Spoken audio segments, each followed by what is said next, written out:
Please note, this podcast may contain bad language and content that some listeners may find offensive.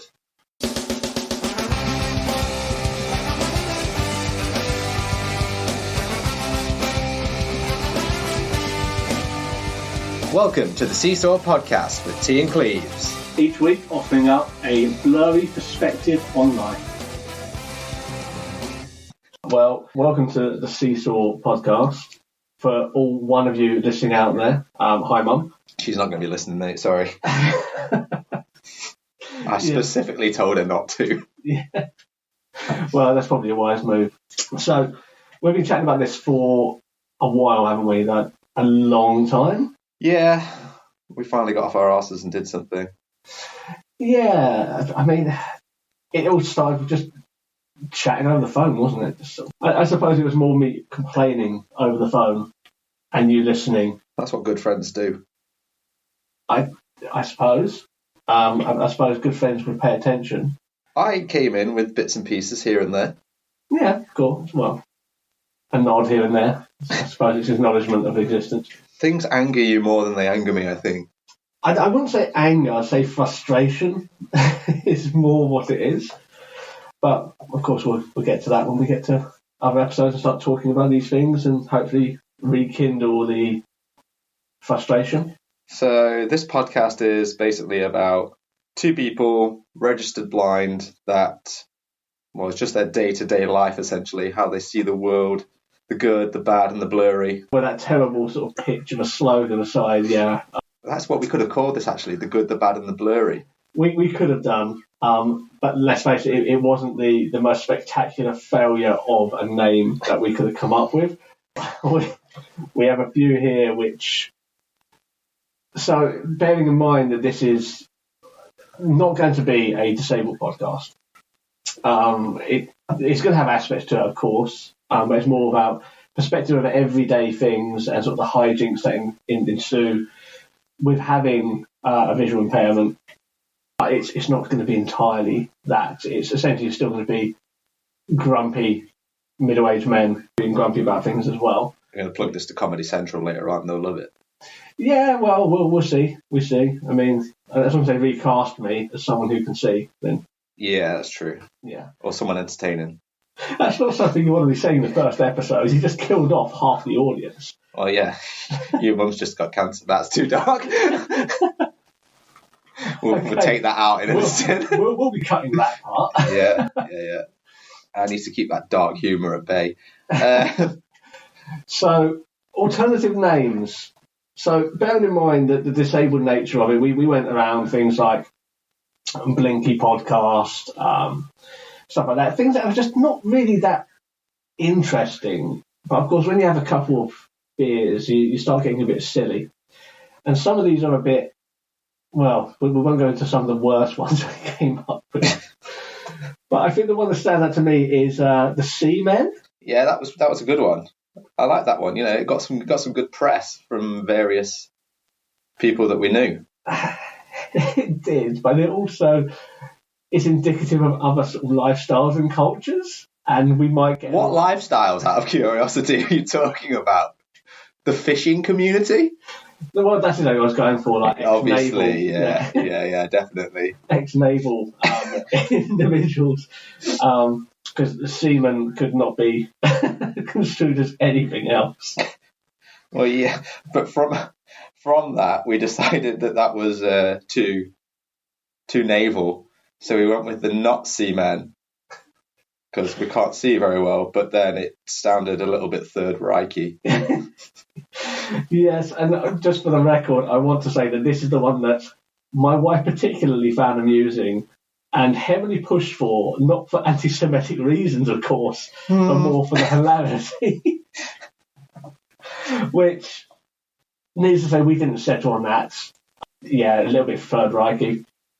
And that'd be a completely different podcast, which I would like to think neither of us would want anything to do with, of course. No, just white noise to me. So we also had Tea with Cleves. I liked that one. That wasn't too bad. It just didn't really get across what we were trying to do with this. Yes, and debatably what we ended on doesn't really either. But the good, the bad, and the blurry? Well, we didn't end on that one, did we? That can be a tagline. That can be a tagline. But of course, we went for Cecil for the brand recognition and blatant sex appeal. That is. There's nothing sexier than a man that can't see where he's going. Or seesaws. Oh yeah, there's nothing sexier than a blind man on a seesaw. Well, that's yet to be seen, but not by me. Let's be fair, disabled people in the middle of a park full of children are just, it's not one of those things that you want to see, is it? It's concerning. I suppose it depends on the disability. Does it?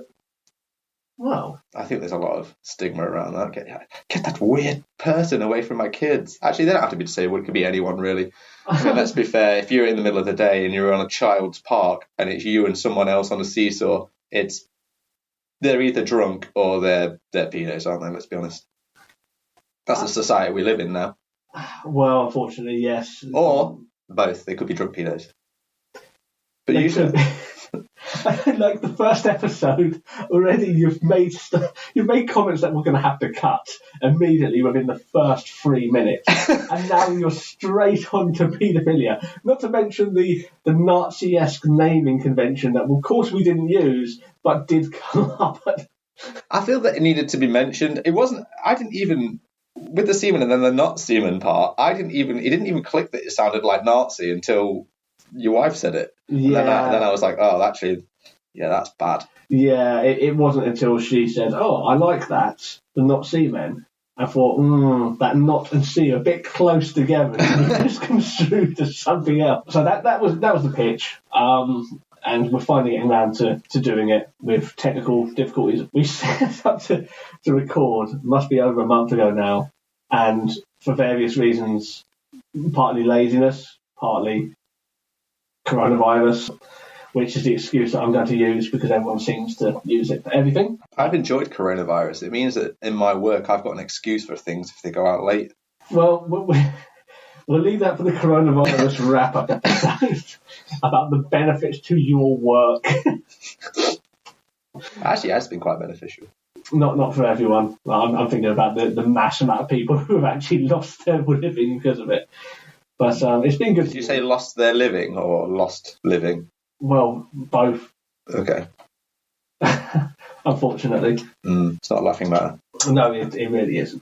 But we'll save that for the coronavirus episode, which of course is not a laughing matter, but it has created some interesting and some humorous situations, I think, we've all encountered, and we'll cover that. So, just giving a bit of background for anyone who potentially would listen who isn't related to us. Of course, we've mentioned that we've both got visual impairment. I don't think it's a sensitive issue to say they are quite severe and degenerative as well, which, even though we don't have the same thing, do we? No. Mine's cooler. More people have got mine. It's more popular. Yes, yours is more popular. Mine's like the online fitness videos during COVID, whereas yours is more like, I don't know. I suppose mine's the online fitness video from the one person in January who thinks they're going to corner the market. Yeah. Sorry. It's not going to be a success. So, degenerative, getting worse over time. I recall having a lot more ability with my sights years and years ago. What's your sight thing called? So mine's retinal dystrophy, which, not to be confused with what you have, retinal pigmentosa. Yeah. Not very interesting to go into the details of what these actually are. All you need to know is... Give it a Google. They're not some of the worst ones out there, but yours especially is one of the most common ones out there. And mine is the bastard son, I suppose you'd say, of that, which is unfortunate because it comes with a lot of the same lovely little family traits, but unfortunately doesn't come with the funding and people giving a shit about trying to fix it. Yeah, not bitter about it at all. So I am also a guide dog user as a result of this getting worse. Still have some sights, but of course we'll get on to guide dogs in another episode and give you the ins and outs of them, sort of how they work. Mainly for me. Yours doesn't work very well. It doesn't, unfortunately. But there's a lot of frequently asked questions about blindness in general, and especially with guide dogs. And we'll cover that, hopefully, so I never have to answer any of these questions again. I just want to be able to give someone a link to that episode to say, here's all the answers to the questions you may have, and drop us a like and a review on your podcast player. So, as said, not a disabled podcast at all, but we will have elements in there to make us unique. Everyone and their non-guide dog can have a podcast nowadays. It's we did it. We should have done a guide dog podcast where it's just your guide dog basically running around doing stuff, like just the odd bark here or there, and then someone commentating on what it's doing. Do that? That'd probably get way more likes. People love dogs. They do. And I'll tell you what people don't like: disabled people. Lock them in a room. What, like we've done? Yeah, as we are locked in a room right now. That is self-induced. Yeah, because the world doesn't want us. No, well... Best not talked about. I suppose this comes down to a bigger issue, of course. Maybe one of the heavy issues we might address is I wouldn't say necessarily the world doesn't want us, but more the fact that it's just very ill-equipped, and I think swept under the rug quite a lot. And there's reasons for that. Fear, potentially, misunderstandings, sort of not knowing how to approach things, because it's not as cut and dry as some other issues out there, I suppose. There's a lot of variations, and it comes down to your ability as well as your perception. Yeah, that's true. As we know, some people who are very similar to us, maybe with disability, and even with the same condition, well, not with me, because I'm super unique, but with the market stall condition that Cleves has. I say everyone wants a piece. Everyone does. It's £2 per pound. Can't pass it up. But I think dealing with it as well is what makes it quite difficult, because I'd like to say we're both very independent. Yeah. We both work full time, have established careers, and you're a homeowner, and I'm happily married, so it's... I'm trying to flog my home, though, so if it's not been sold by the time this goes out, can I push it? You can push it. I don't really want to know. On the off chance that strangers pick this up, I don't want them really to know where I live. I was going to say, a bit of a double-edged sword there. Yeah. It's like, here's where I live, buy my house. If you want to rob me, I'm not going to see you do it, so... But yeah, we're like I said, we're both independent. And unfortunately, not everyone in the disabled community is or has the ability to be, I suppose. And that depends on how bad your condition is, but also your attitude and perspective, your upbringing, I suppose. Yeah, that's a lot to do with it. I think that is as well. But we can definitely go into that in a bit more detail at another time. Don't want to get the heavy stuff out of the gates. Hopefully want to give people... Yeah, we've already done Nazism and paedophiles at this point, so... Yeah, why don't we just put politics in there and religion and just round it out? Yeah. I think what we'll do is we'll get on to the topic. Topic of the day. So... what we should do is make a little jingle for that. Do you want to throw something out there? If you want to go topic of the day in various different accents or like stupid noises or voices, I can put some little jingles behind that afterwards. I mean... Topic of the day. Topic of the day. Topic of the day. If you want to use any of Topic of the day. If you want to use any of those, by all means. Today's topic. So... you're just moving on from this, are you? I'm going to move on. I've got about 10 more that I can do. What we'll do is you can do a different one each episode, and then when you finally find one that you really like in the edits, then by all means you can throw that in there. Seems like I've got a lot of editing to do. This was always going to be the case, especially for episode 1. The Phantom Menace. I hope it's better than the Phantom Menace. Mate, anything is better than the Phantom Menace. Well... I'll take your word on that. I've never seen it. So actually, that's not true. If you've ever seen the film The Holiday, that is not better than The Phantom Menace. Said that out of earshot from my wife. Yeah, well, who was a fervent believer in that film.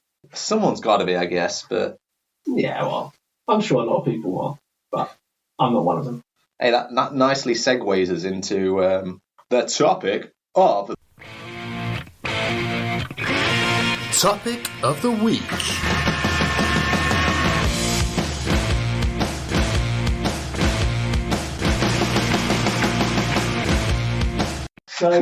Which is... So we are going to have a movies-based topic.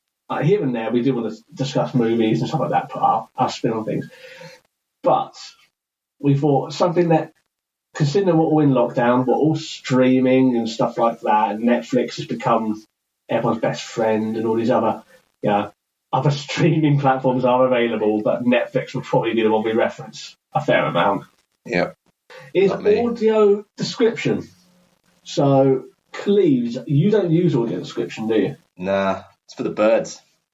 Ain't no one want the audio description. You know what, right? Audio description is fine. Well, I say that, I don't really use it. What I would like on my audio description is just something to read the subtitles for me. That's about it. That's all I need in my particular instance.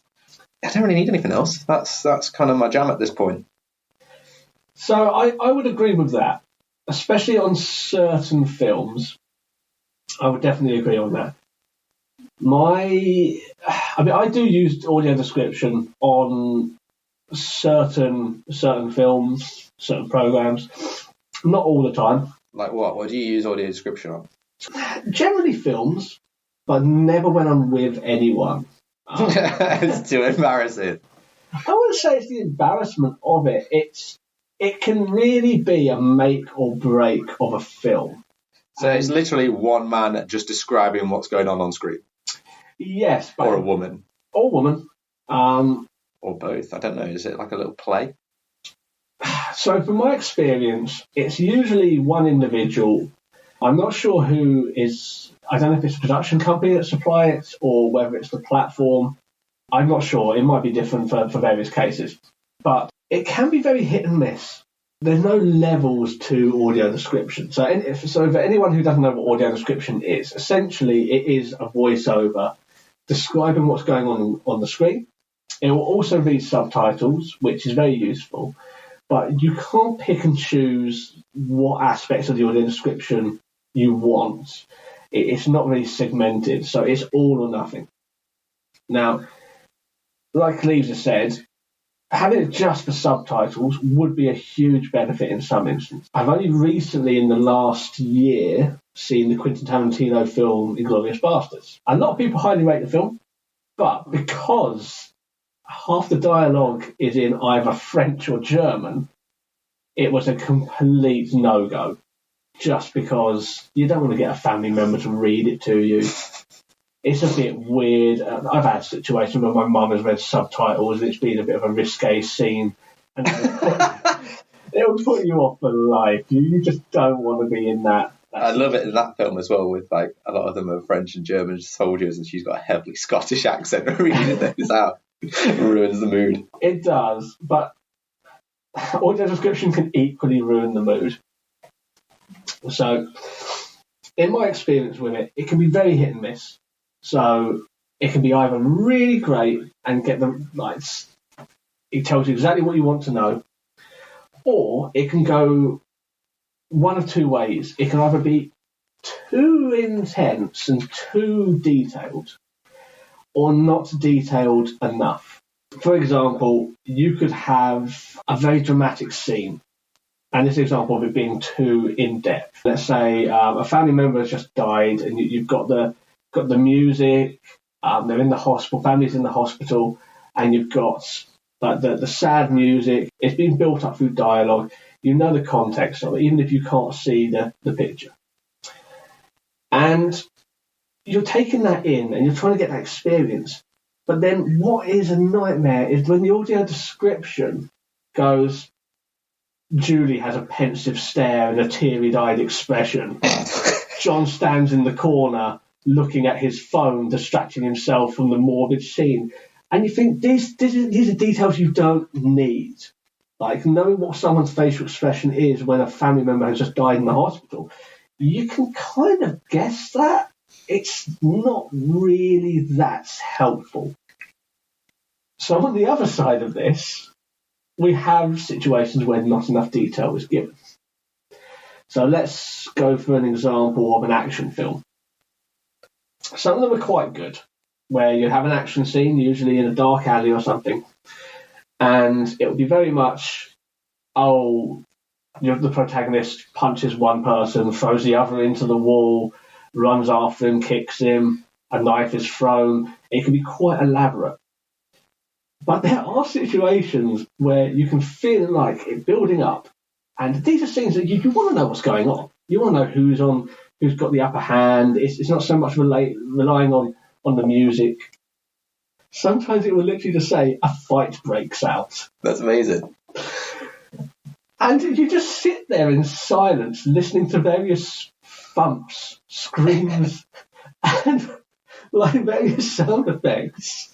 And at the end it says, the protagonist prevails. And that's someone that's done the audio description when they're hungover or on like an off day. That's what I can imagine it being. And you do get middle ground with this. I'm not going to say there isn't a middle ground, because you do get some that are genuinely really good. Amazon's show The Boys is one of those which it does really well.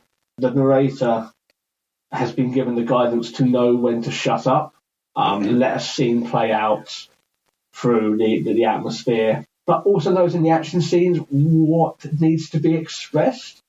Like, sometimes too much detail can happen in these action scenes as well. Like, sometimes you don't need to know how much blood is coming out of a wound. It's not relevant. I don't know. You're going to want to know if it's gushing, aren't you? I suppose it comes down to the context, doesn't it? Or if it's spraying out over someone's face. You know, if it's a Tarantino movie, that's what makes it. Yeah, that's true. I want to know about the spray. Well, you might find that in some films. Like I said, I think it depends entirely on the production company or the platform. It is getting a lot better. I'd rather have it than nothing at all. Who actually provides these descriptions, actually? That's the question. Like, you know, obviously Amazon, you can pretty much get any film you want, even if you want to buy them, right? But does Amazon do the audio descriptions themselves, or do they come from, like, the movie production company? Have they made them and then Amazon just play them? So I'm not sure. I think it might be a bit of a mixed bag. Maybe if it hasn't been done by the production company, the platform will do it. Yeah, because I get it with their own shows, obviously. Like The Boys, for example, they're going to be the ones that commission the description. But yeah, I mean, it's going to cost money. So I think someone is fitting this bill at some point. Yeah, we are when we, sign up to Prime. Yeah, I suppose a percentage of that is going to that service. Do you know what audio description I want to be part of? You know, the people that do the background noises in the football matches and the rugby matches. I just want to be sit there going, for like an hour and a half. Pay me, please. I honestly don't think there's a real crowd. I mean, there's been enough sport out there throughout history and recorded to be able to rip the sound. I guess. But this one's like new, isn't it? New and it's reactive to the match. It is, but I like to think that it's just a bloke in an office. It's really bad. We need to stop doing that. Yeah, a person. Person, yeah. So I think it's a person in an office that is just moving the dial up and down, because it doesn't really change. Do they have a boo button? You know, when something's like, they do have the boo button. They do have the boo button. I hope it does say boo on there. It's a boo earns button. That's a reference. Like, getting back to the audio description, I'd be interested to find something that is on both Netflix and Amazon Prime.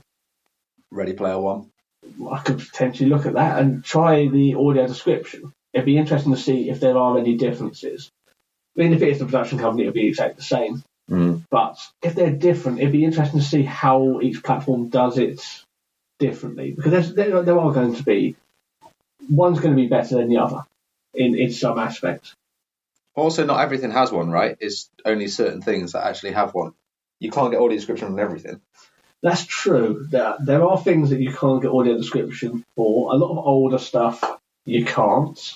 But that's not to say that there isn't sort of like more recent stuff that doesn't have audio description, which is disappointing when that does happen. because a lot of places are getting a lot better at it. As you said, Amazon. I think Amazon aren't as good as Netflix. I think if you go onto Netflix, you're pretty much guaranteed there is going to be an audio descriptive version. But Amazon, it can be a bit hit and miss. Something that springs to mind is the show Vikings. Okay, yeah. That wasn't originally their show, though, wasn't it? They pulled that from History Channel. Where Yes. the truth is history. I mean, I don't know if that's entirely accurate. But the first few seasons have not got audio description, and as you say, it's probably because it was on another platform, another production company did it at the time. But it is disappointing when you find on season 3 there is audio description, and you just long for the first 2 seasons to have it. Yeah. Because even though I have enough sight to see certain things, I miss a lot. Like, a lot of stuff I do miss. And when I watch a film with my wife, a new film, we won't use audio description because we'll drive her absolutely potty. Because it's just not fun if you can see the screen. It's just not a fun experience. Part of me was enjoying the fact that she'd get annoyed at the audio description. Part of me was also enjoying the fact that you used the phrase driving her potty because this is 1974 right now. You see, I don't know where we're going with this podcast. I mean, we might turn really blue at some point, but mass appeal, I suppose. But I am aware that I have already... Stop bowing and conforming, you scumbag. I have been, from what I remember, I'm the only one who's cursed in this episode anyway, which was a little bit back. We'll see if that makes the edit. Yeah, no one ever saw that coming. I assumed it was going to be me pretty much straight off the bat. No, you just immediately went to paedophilia. I'm just saying, it's a bit weird, isn't it? Like, if you see 2 grown men on a seesaw in a park full of children, people are going to be thinking, well, that's not normal. Either they're wasted or they're special.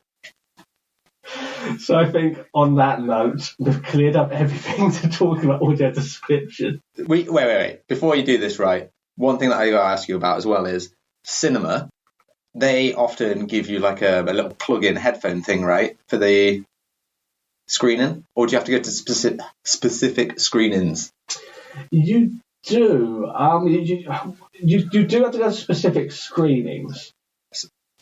I thought some of the more modern ones just had that they played the audio description on all of the films, and you just kind of jacked into like the arm or something. Yeah, I think it's done wirelessly, which I haven't used it at the cinema that much. The times I have, it's been useful. It hasn't worked at all. Yeah. We'll get onto cinemas at another point because I've got some choice things to say about cinemas. I mean, for one, you have to leave a debit or credit card when you take one of these audio description headsets. Well, yeah, don't break them then. It's more about people stealing them. Well, don't steal them then. Yeah, but... You get your money back. Yeah, I guess. But I don't know. I'm not comfortable leaving my card with anyone. Oh my God, as well, I'd enjoy it if the audio description was the guy that did all of the adverts. What, I'm just describing him? Yeah. Spider-Man jumps out of a building. He holds a web and grabs Mary Jane. I really look forward to you listening back to this in the edits. Yeah, that's right, I'd cut it. I want you to leave that in. So we'll probably go back to audio description down the line because it is getting better, and in some situations you can get it on sports and stuff like that. I've been to live sporting events where you get it. Yeah, it's called commentary.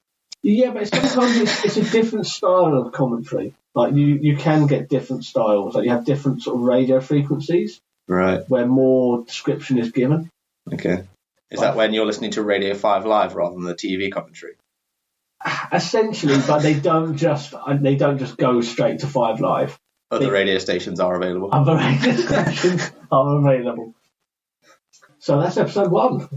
We're just going to leave it there. We're just going to leave it there, a cliffhanger. If you want to hear it's not really about... a cliffhanger, is it? I think you should go home and listen. I need to go home and listen to some audio description. We literally talked about audio description, and I haven't even really used it. Actually, here's another point that we didn't get onto about audio description as well. Have you ever watched audio described porn? No. No. I don't think that's boring. I mean, must it be? Look, with the internet and money, anything's possible. So I assume it's a thing. I mean, I'm sure there's something out there. I think it would probably ruin it, wouldn't it? I suppose it also comes back to the original point of where I was saying that sometimes the audio description can take away from it. Yeah, it does come back to that. And I think pornography that's audio described will be a bit of a... You can probably guess when someone's finished, can't you? If you can't see what's going on, I mean. Yes. That's all I'm saying. Maybe we should leave it there. I think that's a better point to leave it. Homework. Go home and watch something with audio description. Not necessarily that. Yeah, I think that's. I think everyone should listen to or watch something at least once, just to sort of see that side of it, and find something that you like or something you know, and then see how the production. See how much it ruins it for you. Yeah, or ruins it or enhances it. I mean, if you really want to go the extra mile, wear blindfold. Although, you might want to close your curtains first. That might be a bit weird for your neighbours. There's weirder things out there. There are weirder things out there. Awesome. All right. We will probably have social media links at a later point, but at the moment, just leave a review, subscribe to the podcast. I said that in the most I don't care way. Yeah. We'll read out some of the social media things on next week's podcast, and by that I mean we probably won't have any, so I might just make some up. Yeah, and considering we're recording next week's podcast immediately after this one, I think that we do it weekly. Well, do you know what we should do, right? Do this podcast and then do a separate one that you can listen to with audio description. Someone is audio describing a podcast about audio description. No, that's getting very... Just broke the fourth wall, mate. Yeah. Okay, we should sign off. Right, let's sign off. What are we talking about next week? It's a surprise. Great. Tune in for a surprise. It could be great. It could be worse. Awesome. Cheers, Cleves. Cheers, T. Bye. Bye.